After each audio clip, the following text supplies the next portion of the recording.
Hello everyone, welcome to the program. This is Politics Today, live on Channels Television. I'm Sean Kimale in Abuja. Tonight, we'll be dissecting some of the issues in the front burner. First and foremost, the issue of the economy.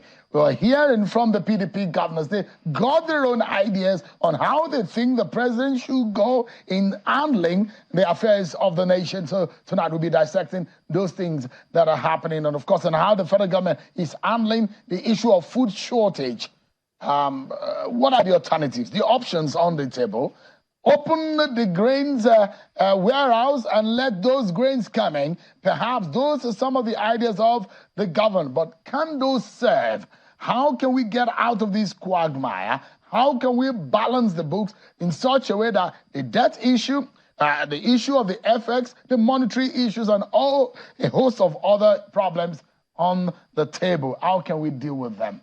Well, and also I will take you to Edo State. It's an unending ripple effect of the action and inactions of the leaders of the party. Where does the APC in Edo State go? We'll be diving straight into those issues when we return from getting you up to date with some of your political roundup stories.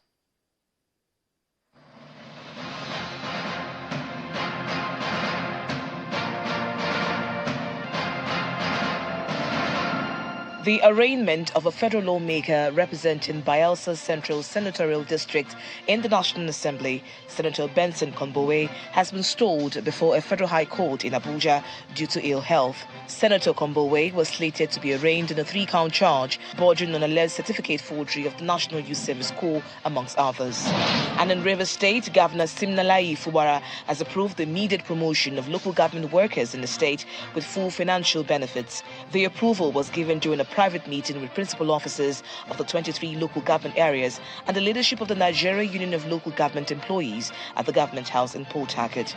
Governor Fubara in the meeting also approved the immediate implementation of a 30,000 naira minimum wage for local government workers and the immediate implementation of the 35,000 naira wage award approved by the federal government to cushion the effect of the removal of fuel subsidy.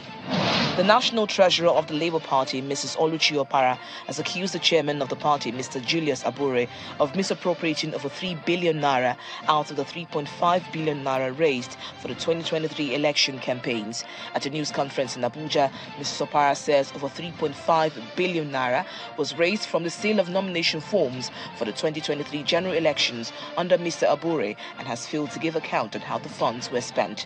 She notes that since assuming office in 2021, Mr. Abure has engaged in a series of actions that do not only undermine the principles upon which the Labour Party was founded, but also constitutes grave violations of trust and fiduciary responsibility. Meanwhile, in a swift reaction, the party has dismissed the accusation and described it as false. In a statement issued by the National Publicity Secretary of the party, Mr. Obiora Ifo, he says the Labour Party did not earn 3.5 billion naira as claimed, and that the national chairman did not embezzle any money that belongs to the party as alleged, promised that the party will refer the national treasurer to the disciplinary committee of the Labour Party.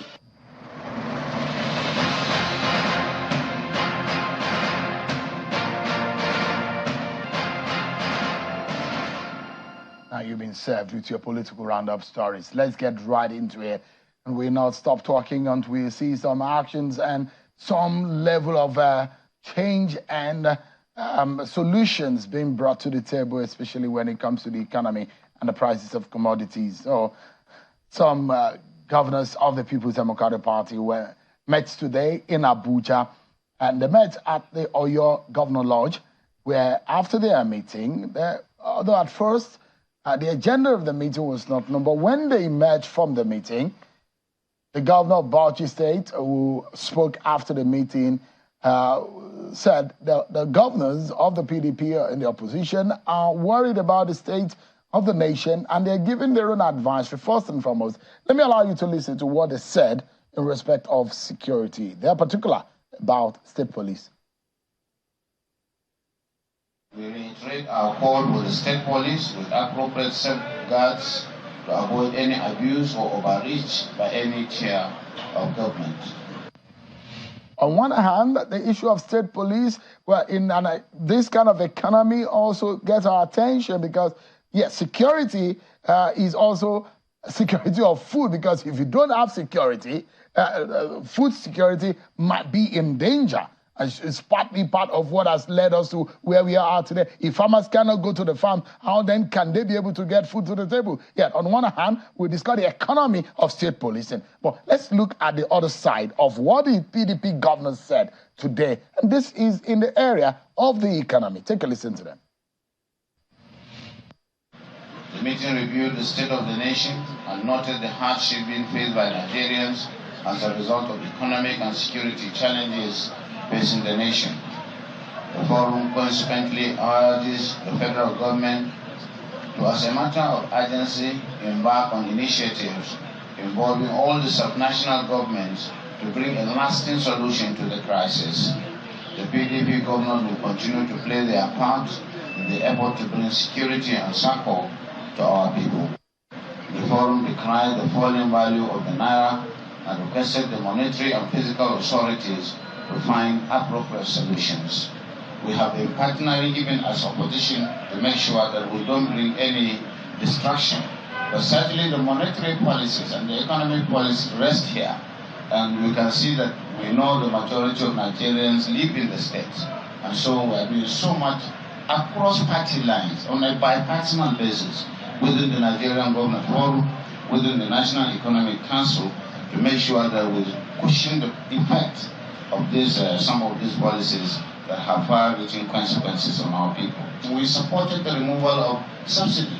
We thought there were setbacks. We believe that if we took collective decision, we should go by it. But certainly, we have seen that it is a free fall for the naira. The cost of living is going high. We are almost on the road to Venezuela. Those descriptions might be very, very deep, critical situation that we're in. There are a lot of people who talk about the situation of the country and talk about the central government, but what at the roles of the state government, the local government. But if the governor of Bauchi is saying what we are facing right now, it looks like we are headed for a Venezuela situation. God forbid, things are really terrible. And that is where one part of the world where you find one of the biggest and the largest deposits of oil. But yet, in Venezuela, you might buy just a cup of coffee with 3 bundles of cash.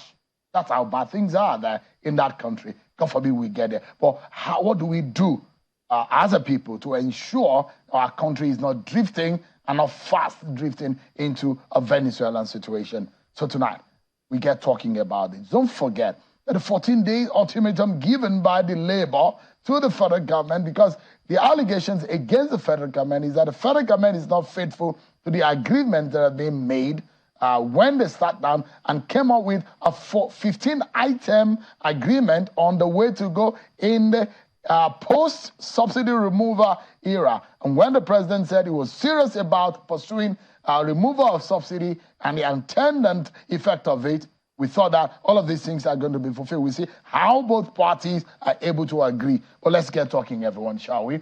Tonight, I have an economist joining us tonight on the program. Will be giving us an insight on what these issues are and where we need to go. Mr. Muda Yusuf joins us live from Lagos. Thank you so much, Mr. Yusuf. Give us an understanding, first and foremost, your assessment of the position of the PDP governors. They're giving advisory to the President, Bola Tinubu, and the federal government. What do you make of the statement they made today? Well, the statement made by the PDP Governors Forum, the statement is quite in order. They have not said anything new. But what I think we should emphasize at this point is to demand from the states exactly what they are also bringing to the table. Because there is a tendency generally when we have these conversations to focus essentially or mainly on the federal government. But if you talk of issues of food security, for instance, the states and local governments have even much bigger role to play as far as ensuring food security is concerned. From what we can see, not many of the state governments are providing any concrete support for agriculture, for the farmers. The farmers are still complaining about high costs of inputs, fertilizers, agrochemicals, farm equipment, tractors, and all of these things. There's very little that many of the states are doing to help this situation. There's a limit to what the federal government can do. Yes, issues of insecurity is very, very paramount. That is largely a federal responsibility. Issues of some policies around maybe import duty, taxes on agricultural investment, that is a federal issue. But in terms of specifics, in terms of the things that needs to be done to enhance productivity in agriculture, the states have a much bigger role to play. So I'm looking forward to, the states putting something concrete on the table as to what exactly they are doing to improve food security, to support agriculture, to support productivity in agriculture, and so on and so forth. So they have a major role to play because they are the closest actually to the farming communities. The local governments also have a responsibility. In fact, when we have this conversation, the local governments are completely missing. What are they doing with their allocations? So these are some of the things we need to interrogate. So all the three tiers of government have a very a serious responsibility. They have major responsibilities to play in this matter. Mr. Yusuf, you touched on one thing that a lot of people will argue, that truly, what are the governors doing with the resources available to them in their state? And in fact, if the federal economy is suffering at the regional or at the state level, at the local level, what are those who are in charge doing with the resources that are available? From some of the facts and some of the figures from the NBS, you understand and you know better, you can give us an understanding. The allocation coming from the federal to the state doubled compared between year 2022 and year 2023. It doubled to about 6 trillion over the 3 trillion they got in 2022. So the question is, more money went into the state in 2023. What are they able to do with it? But how do we hold the state accountable to the people? Why everybody is still facing and knocking the federal government for the handling of the economy? Well, democracy is about demanding for accountability. It's about participation. It's about inclusion. But the way we have approached the whole concept of democracy in this part or in our own environment is so that once we vote, everybody goes to bed. I'm talking of the citizens now. Because you have a democracy that requires more active citizen participation. I think that is the only way we can get some level of accountability. Are you, Mr. Yusuf, do you think maybe there is some kind of citizen docility in the face of holding their government accountable? Exactly. We are not doing much as citizens to hold government accountable. I'm not talking about going on riots or disrupting things, but we should have a more effective framework of holding our representatives accountable. That is the whole essence of democracy. Because we cannot rely, to any significantly or considerably on our state assemblies. We are not getting much representational value from the state assemblies. Not to talk of even local government, where nobody even knows what is going on there. So as citizens, we have a major role to play. Of course, the civil society organizations are doing their best. But again, their focus is largely on the federal. But 50% of the resources are, between the states and the local governments. So we need to get them to do a lot more. If you ask them now to put on the table what exactly they are doing for farmers, there are some states that don't have up to 5 tractors. Many of the farmers are on their own. So we need to do a lot more of that on the states. So the citizens need to hold the states accountable. The revenues have increased. And we are seeing an interesting trend now, which is even a disturbing trend, which is showing that the more of these allocations, get to the hands of the political class and all of the governors, the local government, and so on, the more we see the pressure on the foreign exchange market, particularly on the parallel market.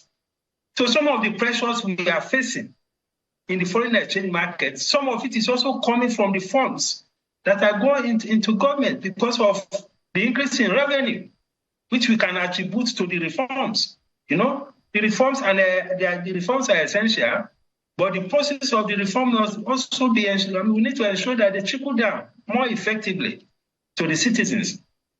So accountability at the state level, at the local government level, is extremely very important. That is not to diminish the role of the federal in this. Just as I said, insecurity is a major issue. Issue of logistics across the country is a major issue. And we should also begin to look at how to support productivity in agriculture. Now we have excess capacity in terms of rice milling across the country.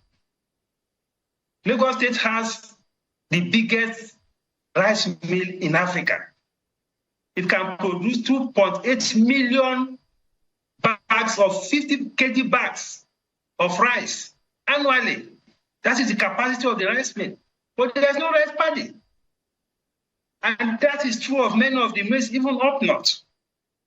So if we are faced with that kind of challenge, we should look at some interim measures.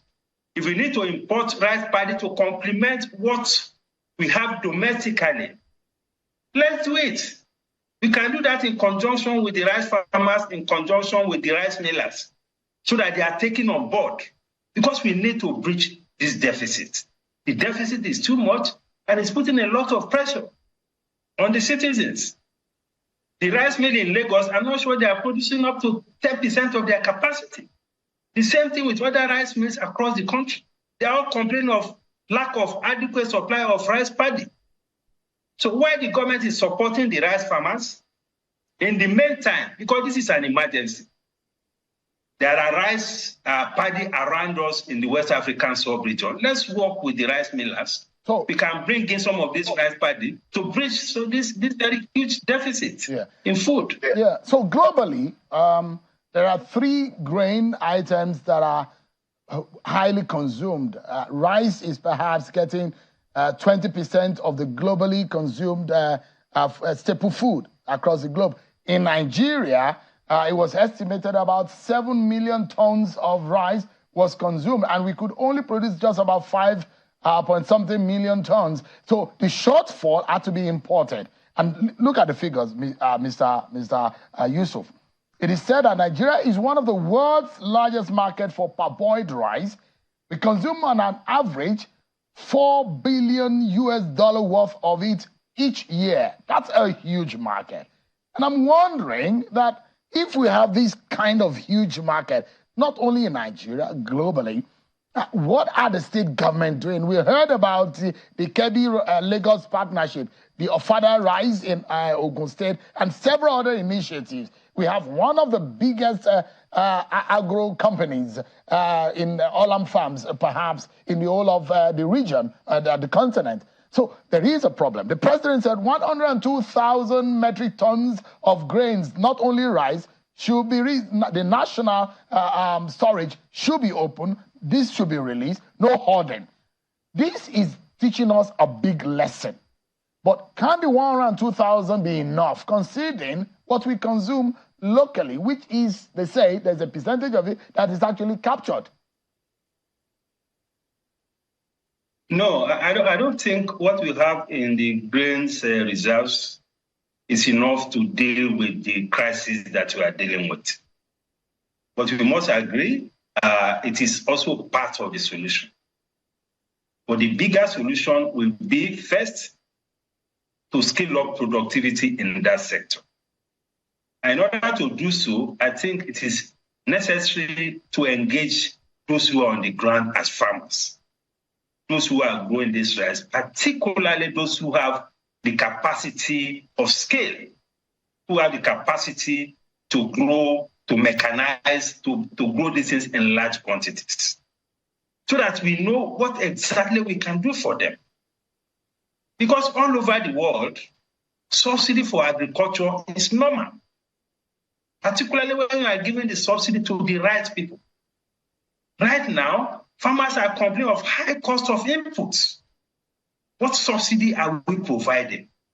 What concessions are we given in terms of import duty concession, in terms of financing concessions, in terms of tax concessions? Those are more systemic interventions that can allow a trickle down. And we have even some food processing companies that are producing some staples, like flour mills, for instance. The flour mills that produce the flour that we use for bread. We have the sugar companies, and we have also those who are also processing some of the food that we eat. We need to engage them and give them concessions, particularly with respect to their imports, their intermediate products, their equipment, and let's give very generous concessions. If we must subsidize what they are bringing in as inputs, let us do so.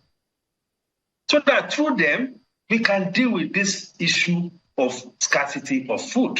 Mr. Yusuf, I've asked your friend, Mr. Ruwani, and a few others about the case that Mr. Falana took to court, asking the federal government, the court has actually granted the order that there must be a fixing of the price of essential commodities. Do you think, economically speaking, that is possible? No. That judgment is academic. It's academic. There is nothing we can get out of that judgment. It is good for the optics, at least. I mean, for whatever it is good. And it's good for the headlines. But in terms of the reality that we are dealing with, I mean, that is not feasible. You can only fix price if you are in charge of the production. If the government was the one producing it or producing a product, the government can fix the price. I mean, that we can deal with. But if the government is not moderating costs, the government is not moderating the cost of diesel, the cost of transportation, the cost of fund, the cost of all sorts of cost that goes into production, how do you now come and start fixing the price? It's not realistic. This is a law of, I think, early 70s or mid-70s. That law cannot relate to the current day realities. And I think the learned SEA, I'm sure knows this. You can't fix. But Mr. Yusuf, those who will also argue that, look, if you, for example, release these food items, there are those who have the upper hand, who could hoard it, who could take advantage and increase the price. Because, I mean, you imagine, Mr. Yusuf, you go to a market where the seller had not gone to restock for several months when the dollar was about 700 or 600, but the dollar is 1,300, 1,400 to the dollar. The same stock being sold at triple the price that the seller bought it.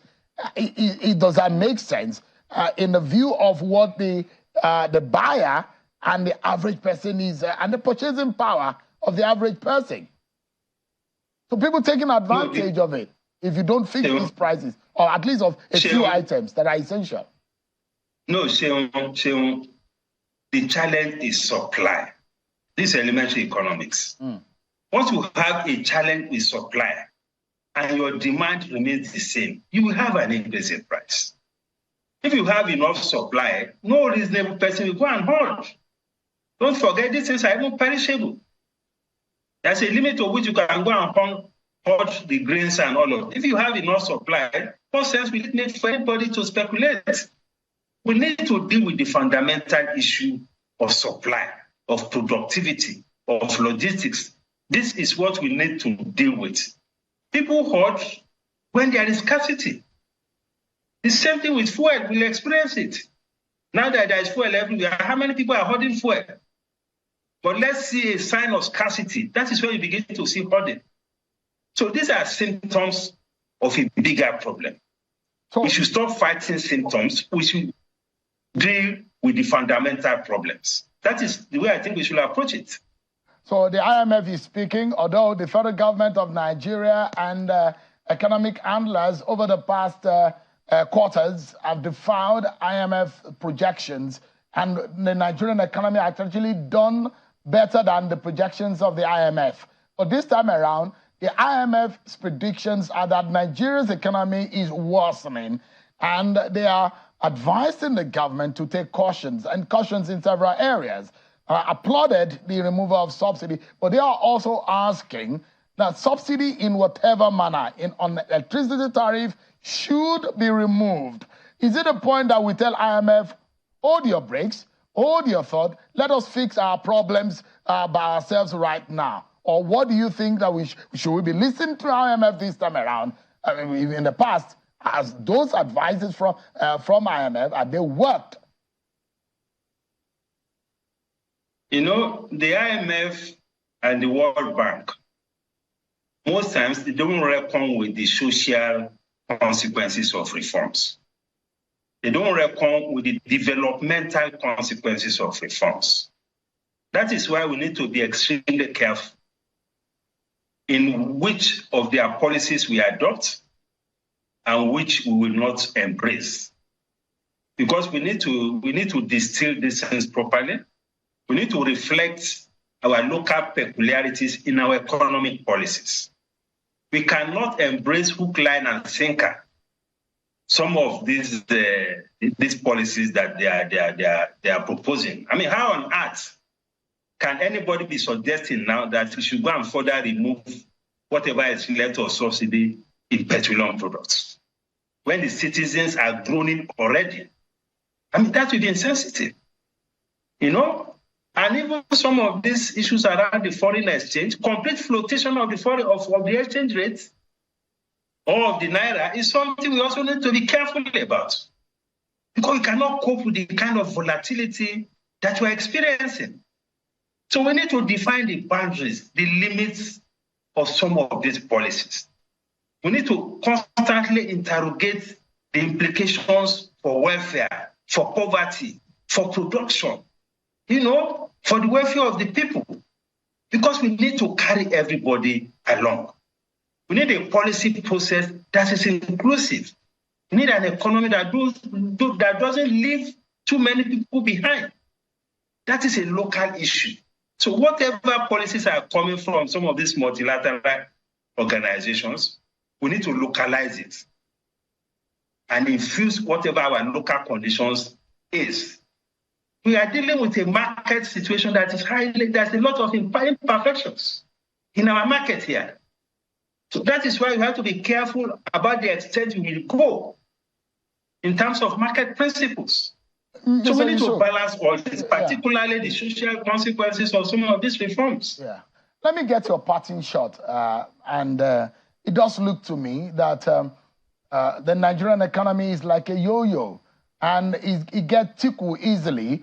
You tickle it and it keeps dancing. It keeps galloping at the detriment of the Nigerian people. And that's why the handlers of the economy have to be very careful. It's beyond 1+1. The economy is so dynamic and it's so very sensitive right now. If there is something that you need to tell the president right now to do, because every Nigerian is looking for succor, not a long time alone, but a short-term succor. In 30 seconds, what would your word be to the president if there is an emergency decision to be taken about the economy to fix what affects the average citizen and the food and the money in their pocket? What would our advice be? Well, the advice will be that we should constantly monitor the social consequences of reforms. We should constantly modify the reforms in the light of the unfolding realities. And we should also incorporate the trade policy component into this reform. How do we deploy the instruments of trade policy, liberalizing the imports or exports of some critical items that we don't produce, that will help to enhance productivity and all of that? Because we are not having sufficient conversation around issues of trade. And from the macroeconomic point of view, yes, a lot is being done to stabilize the economy both on the fiscal side and on the monetary side. But a lot has been spoken about issues of leveraging assets so that we reduce borrowing and leverage more of assets that we have to be able to generate a lot more foreign exchange liquidity. So these are some of the critical things. But what is most urgent now is to deal with the social consequences of this reform, and we should put all options on the table, particularly trade policy options. Mr. Muda Yusuf, thank you so much indeed for your time tonight. And Mr. Yusuf is the Director, Center for the Promotion of Private Enterprise, CPPE. Thank you so much indeed for your thoughts tonight. Thank you very much, my pleasure. Thank you. We'll take a break, everyone. I'll take you deep into Edo politics. Things are really shaping up, and the dynamism is being brought into the game ahead of the weekend primaries in the APC. Anxieties are in the air, and a lot of reactions to what the leader of the party in the state, Comrade Adams Oshomole, said on the program yesterday. We're speaking with Henry Idahagbo, a former Edo State Attorney General, on this matter. Join us again, everyone.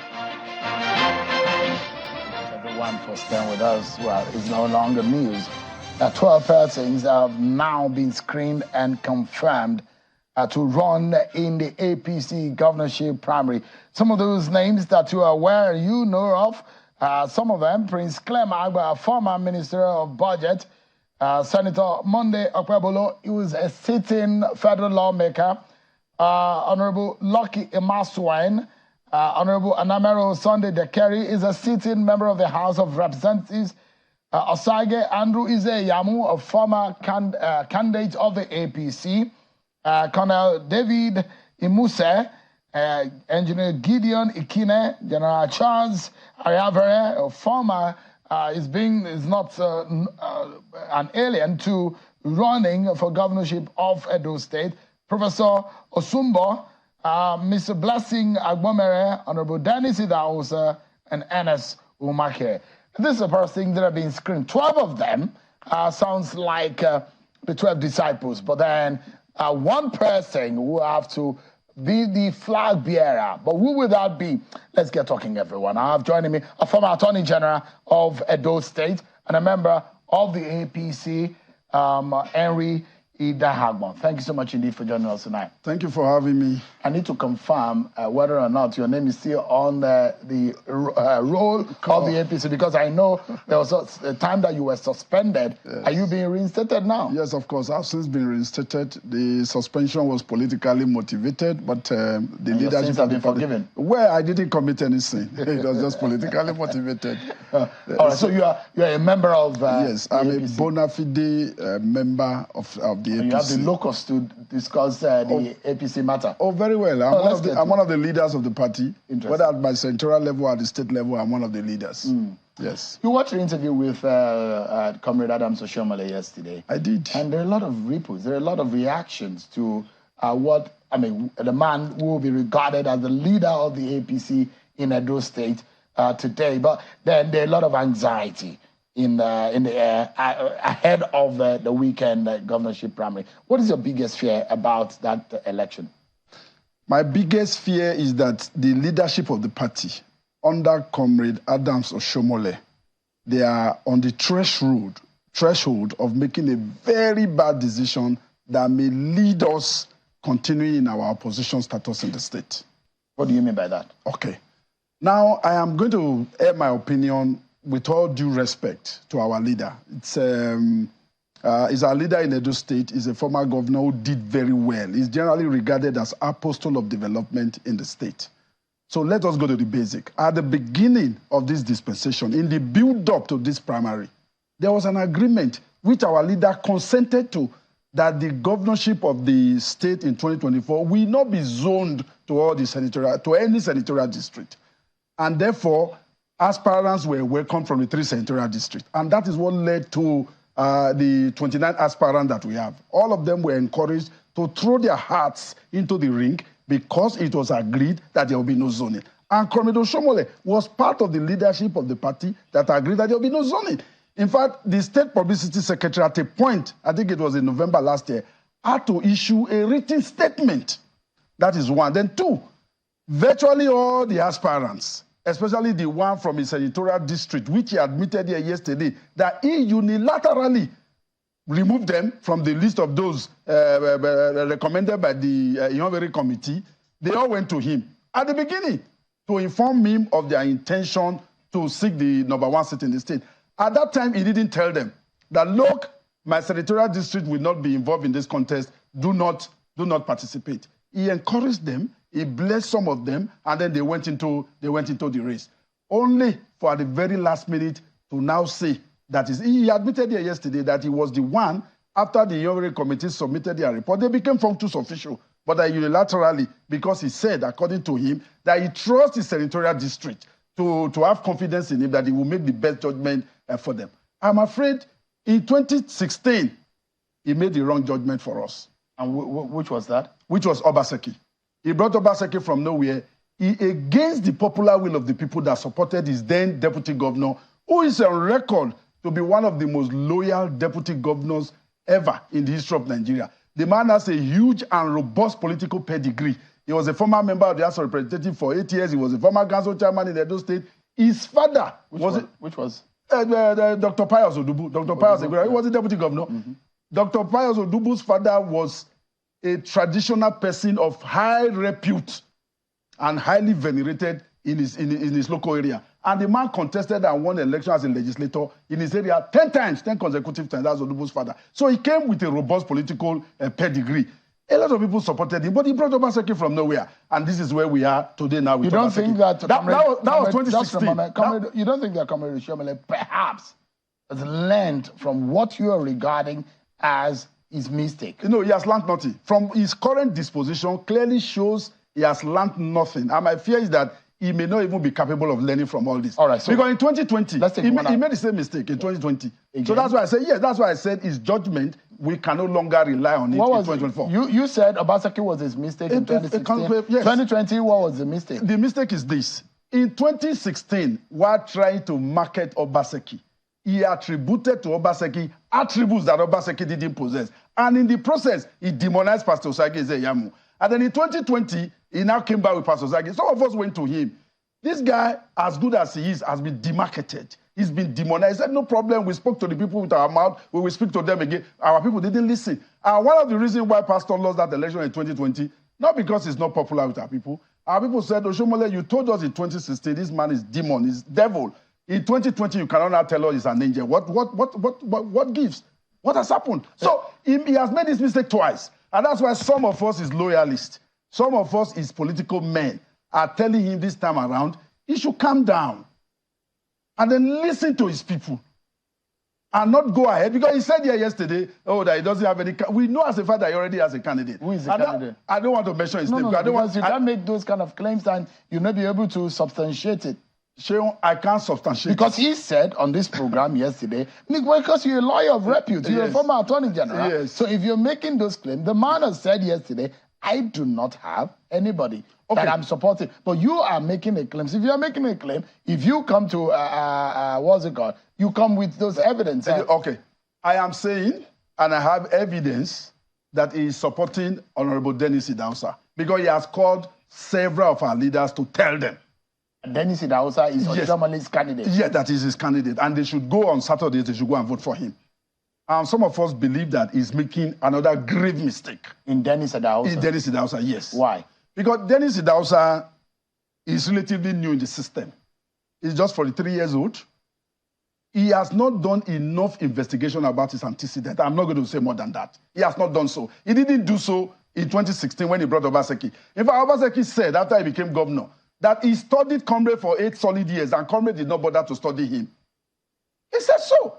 So we are not going to sit back and watch him repeat the mistake he made in 2016, in 2020, and in 2024. And that is why we are saying on Saturday, he should allow a level playing field. He's talking about unilaterally removing his... the reason he gave for removing his senatorial district is that he currently is a minister from Edo North Senatorial District. In 2016, on his exit, there were people from Edo North Senatorial District who aspired to be governor of Edo State. Oshomole told them that it would be immoral for him to hand over to an Edo North person. In 2024, the person that is outgoing governor is an Edo South person. Now he wants to hand over to an Edo South person, Dennis Idausa. What has changed? That's one. Two, in 2016, who was the minister representing Edo State? It's Dr. Ihanire from Oredo Local Government Council. And Obaseki is also from Oredo Local Government Council.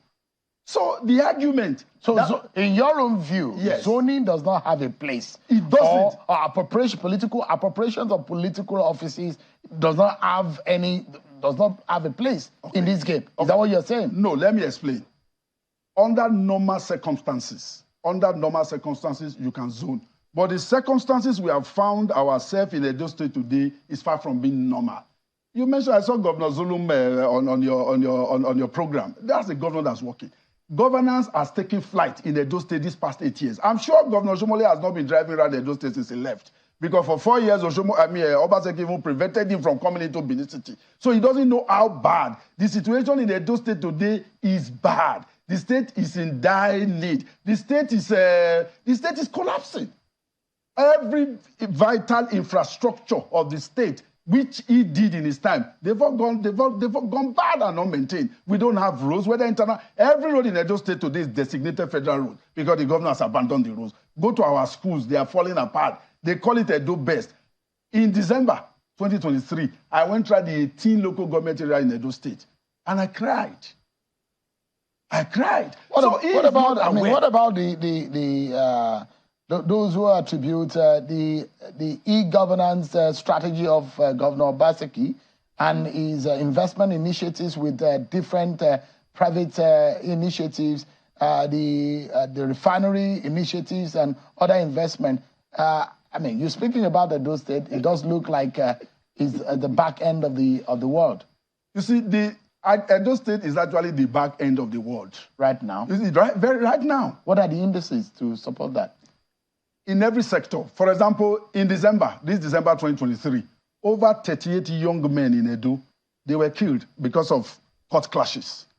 One of the causes of court clashes is because there's no employment. There's no company that is performing, that is working today in Edo to employ people other than government service. And that's why it's either you are a civil servant or you belong to Edo State government vigilante or you belong to LASMA, the traffic arm of the government. There's nothing else. So there are no jobs. There are no company. You call it e-governance. Yes, MOU.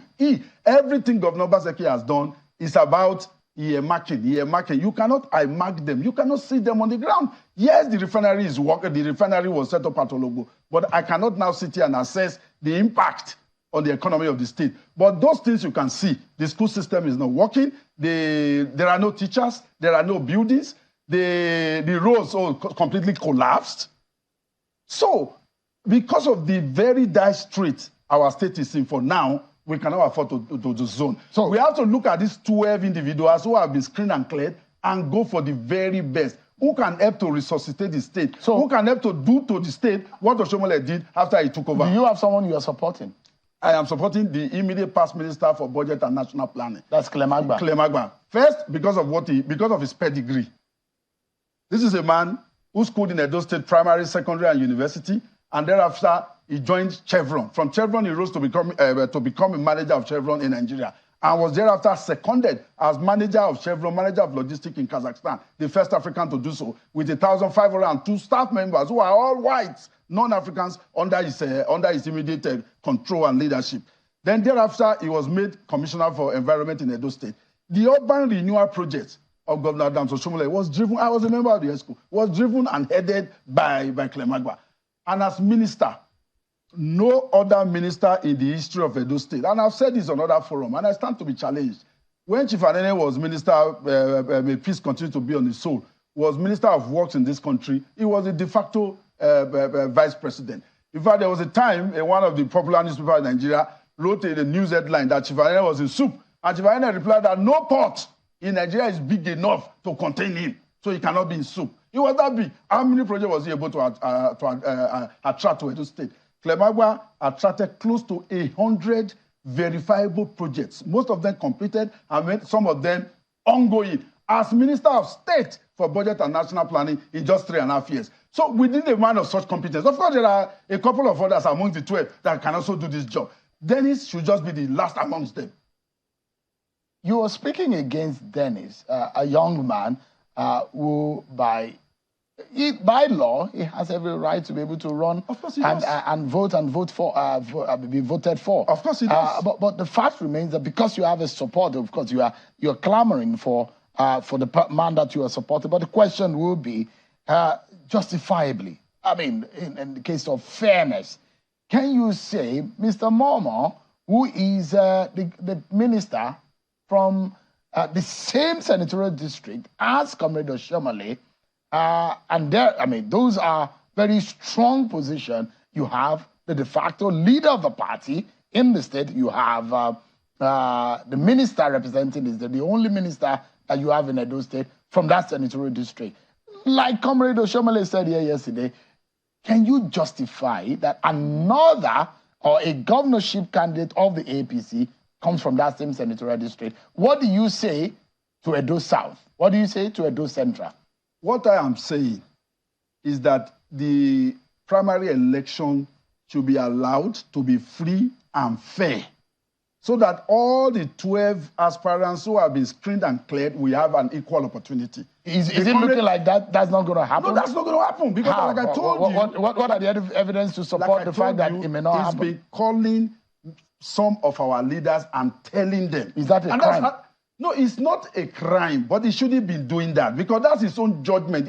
But the leader, if he's supporting someone... He did it in 2016, Sheung. Where are we? Where did he take us to? He took us to a level where, for him to come to Benin, to land in the airport in Benin, we have to arrange boys to protect him to go to his house. The day his house was stormed and the youths were to burn his house, he was not home, I was the one in his house that day. The day they drove the refuse truck to the transformer in front of his house. He was not home. He left me in his house to attend the function. I was there. He wasn't there, so he didn't know what happened. He got to that level from a judgment that he made in 2020. I mean, in 2016. He made the same judgment, like I said, in 2020.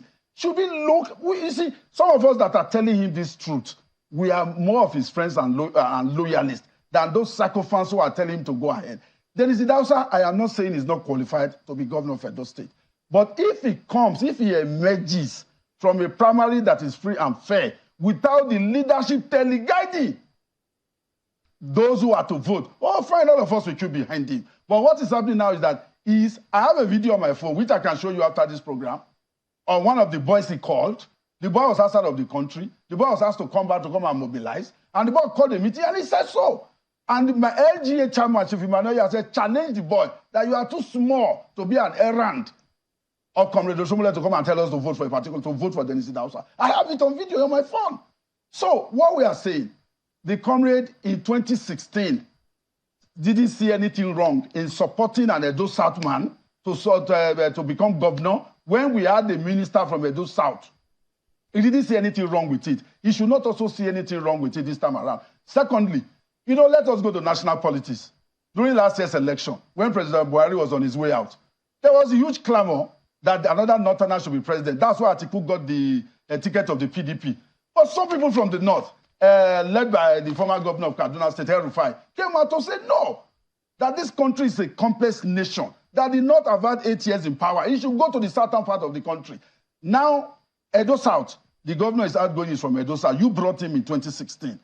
Even if you now want to zone it to Edo South, I am of the firm opinion, as one of the leaders of the party in Edo South, if you zone it to us, then you should allow us make the choice. Right. It will be tantamount to giving us a wife and giving us the man who to sleep with the wife for you to zone it to Edo South. That's now deciding for us. Right. It means he sees our leadership in Edo South has been incapable of deciding who to be the governor of Edo State. And we say no to that. Yeah. Henry Agbon is a former Attorney General of Edo State. Thank you so much indeed for your thoughts tonight. I appreciate it. You're welcome. It's going to be interesting. We will be on the ground. Channels will cover every beat of that primary and give you a benefit of a first-hand information in that primary, which is going to be very critical, isn't it? Thanks so much, everyone, for watching. I'm sure I'll see you tomorrow. Bye-bye.